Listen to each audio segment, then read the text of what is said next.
All right. Good afternoon, First Baptist Church. I know it's Wednesday for the Monday blog, but that's been the kind of week it is. I got Cylen here. He's from Belize. He's been kind of shadowing me, all seeing what it's like to be a pastor all week. We're really trying to disciple him and train him up so that he can take the gospel to Belize. So let me share my screen as we start to talk about Jonah, the last verse in chapter 1, verse 17. Kai, would you read that verse for us? Jonah 1 verses 17. And the Lord appointed a great fish to swallow up Jonah. And Jonah was in the belly of the fish 3 days and 3 nights. So this text is really important if we're going to understand what God does in our life, how he works in our life, and we're going to understand how important Jesus' words are in our life.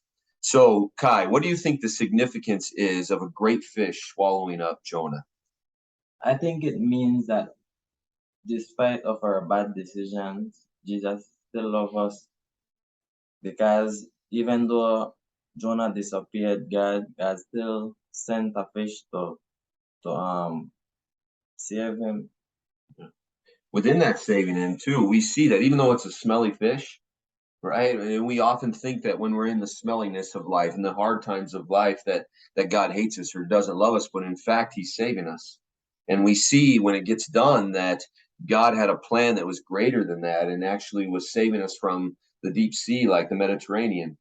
And even in that process, God used Jonah's disobedience to save these sailors who didn't believe at one time.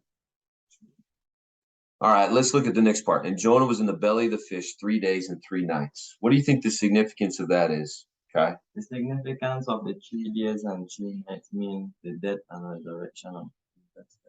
Where do we see that at in the text? We see that in Matthew chapter 12, verses 38 to 252. Yeah. And why is that significant that Jesus is talking about Jonah?